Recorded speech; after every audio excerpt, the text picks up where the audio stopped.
السلام علیکم ناظرین، ڈرامہ سیریل ہماری کہانی کی کیس نمبر 196 میں آپ دیکھیں گے ماروی فضا کے گھر آتی ہے اور باسط سے کہتی ہے میں نے نیہا کو فون پر بات کرتے ہوئے سنا ہے کہ وہ کسی کو بچانا چاہتی ہے۔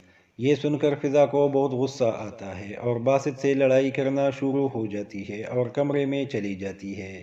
اس کے بعد رحمت گھر آتا ہے اور باسط سے کہتا ہے وہ دو نہیں تین لوگ ہیں، تیسرے کا نام سربت اکرم ہے۔ سربت اکرم کا نام سن کر باسط بہت پریشان ہو جاتا ہے کیونکہ وہ اس کا بابا ہوتا ہے۔ ماروی بھی وہاں پر ہوتی ہے اور کہتی ہے بابا نیہا کے ساتھ ملے ہوئے ہے۔ رحمت کہتا ہے وہ کسی اور ملک نہیں گئے ہوئے، وہ ابھی بھی ترکی میں ہے۔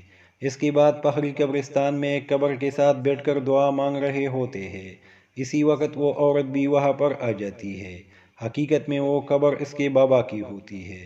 فہری اس کو پنسانے کے لیے کہتا ہے کہ اس مرحوم انسان کے ملک پر بہت احسانات ہیں، اس لیے میں ان کی قبر پر روز آتا ہوں اور مغفرت کی دعا کرتا ہوں۔ فہری اس سے اور جھوٹ بول کر امپریس کر لیتا ہے۔ وہ عورت فہری سے کہتی ہے تم میرے ساتھ میرے گھر چلو۔ اس کے بعد باسط اور دوران نیہا کے گھر کے باہر گاڑی میں بیٹھے ہوئے ہوتے ہیں۔ نیہا گھر سے باہر آتی ہے اور گاڑی میں بیٹھ کر وہاں سے چلی جاتی ہے۔ باسط اسی موقع کا فائدہ اٹھا کر گھر کے اندر داخل ہو جاتا ہے اور نیہا کے کمرے میں جا کر اس کا لیپ ٹاپ اٹھا لیتا ہے، مگر لیپ ٹاپ پر پاس ورڈ لگا ہوتا ہے۔ اس کے بعد فہری اس عورت کے ساتھ اس کے گھر آتا ہے۔ وہ عورت کہتی ہے میں اپنے بابا کے لیے کچھ چیریٹی کرنا چاہتی ہوں، میں کوئی ایسا ادارہ بنانا چاہتا ہوں جس سے میرے بابا کو ہمیشہ ثواب پہنچتا رہے۔ فہری کہتا ہے تم اپنے کیفے کو ری اوپن کر لو، وہاں سے غریب لوگوں کو کھانا کھلائیں گے تو تمہارے بابا کو بہت ثواب ملے گا۔ وہ عورت فہری کی بات نہیں مانتی اور اپنے بابا کی تصویروں کو دیکھنے لگ جاتی ہے۔ فہری اسی موقع کا فائدہ اٹھا کر کیفے کی کی اٹھا لیتا ہے۔ اس کے بعد باسط لیپ ٹاپ پاس ورڈ کھولنے کی کوشش کرتا ہے۔ آخر کار اس کا پاس ورڈ اوپن ہو جاتا ہے۔ باسط کو لیپ ٹاپ سے کچھ ڈاکومنٹ مل جاتے ہیں اور باسط اس کو اپنی USB میں کاپی کرنے لگ جاتا ہے۔ اسی وقت دوران باسط کو فون کرتا ہے اور کہتا ہے میں نے ابھی دیکھا ہے نیہا دوبارہ گھر آ گئی ہے۔ یہ سنتے ہی باسط پریشان ہو جاتا ہے اور جلدی سے ڈاکومنٹ کاپی کرنے کی کوشش کرتا ہے۔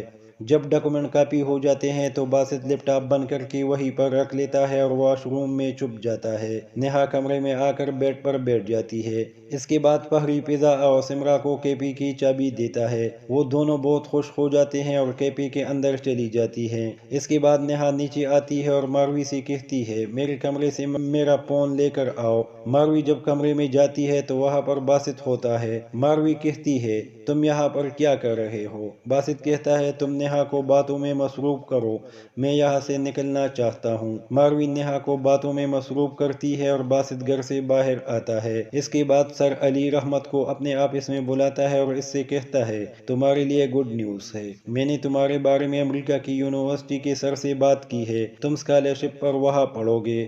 رحمت یہ سن کر بہت خوش ہوتا ہے۔ ڈراموں کی مزید اپڈیٹس کے لیے ہمارے چینل کو سبسکرائب کرنا نہ بھولیے۔ اللہ حافظ۔